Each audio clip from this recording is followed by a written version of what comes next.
In the earlier video, I showed you how to use the Poisson table, but before I did that, I should have gone over what a Poisson distribution is.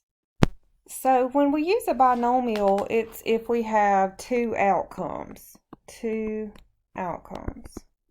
like heads or tails, successes and failures. But a Poisson distribution is used when you're looking at an interval of time.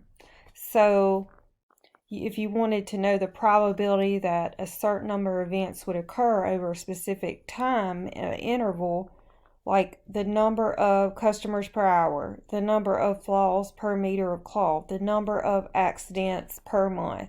So here's the characteristics of a Poisson process.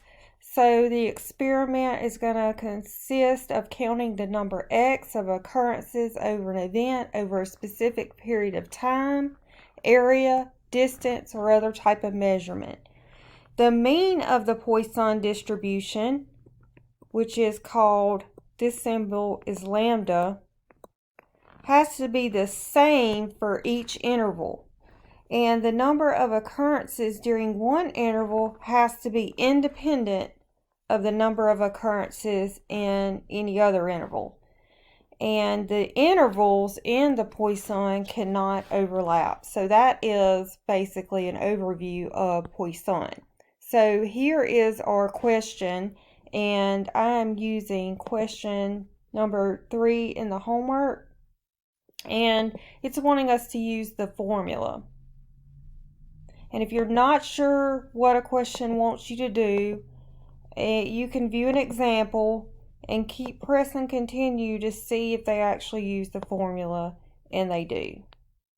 Okay, so we're going to plug into our formula, and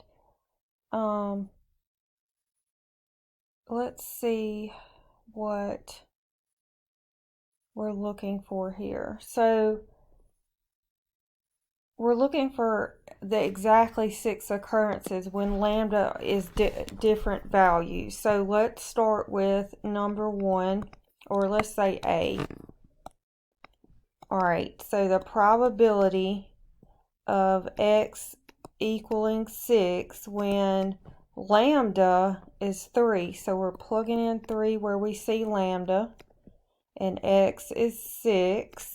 And then E just stands for the exponent of 10.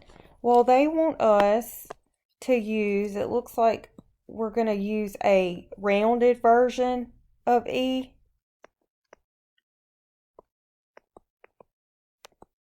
Sometimes it will ask you to use the whole version, but I think this will work for this one. To the negative lambda, so now negative 3 over x factorial, which would be 6 factorial. So we're going to plug this into our calculator, and what I recommend you to do is make sure you have a calculator where you can put in any kind of exponent. If you have an 83, it's that little rooftop symbol that is under the clear button. I recommend you plug in the top end and getting that number. And then what I would recommend after you put in the top, you can use the factorial button. If you go to math, and then let me see if I can find it. Go to math, go over to probability, and it's number 4 if you want to use the factorial button. But 6 times 5 times 4 times 3 times 2 times 1, that would be 120. That would be 720. So if you want to, you can divide by 720. And let me do that. So I'm going to take what I got on the top, which was a 36.29484608, a long decimal, and I'm not going to round it, I'm just going to divide it. And when you get that number, I think we're rounding to 4. Yes, so 0.0504. 4 when lambda is 3. Now let's do the same thing, but this time lambda is going to be 4.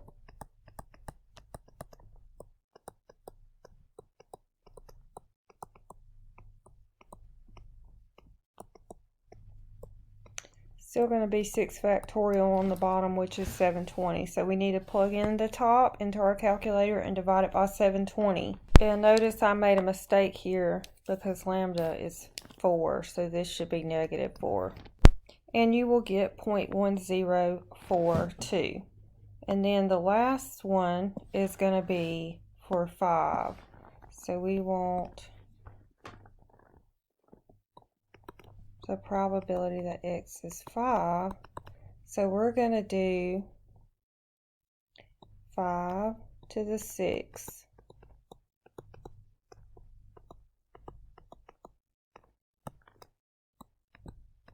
So the only thing that is changing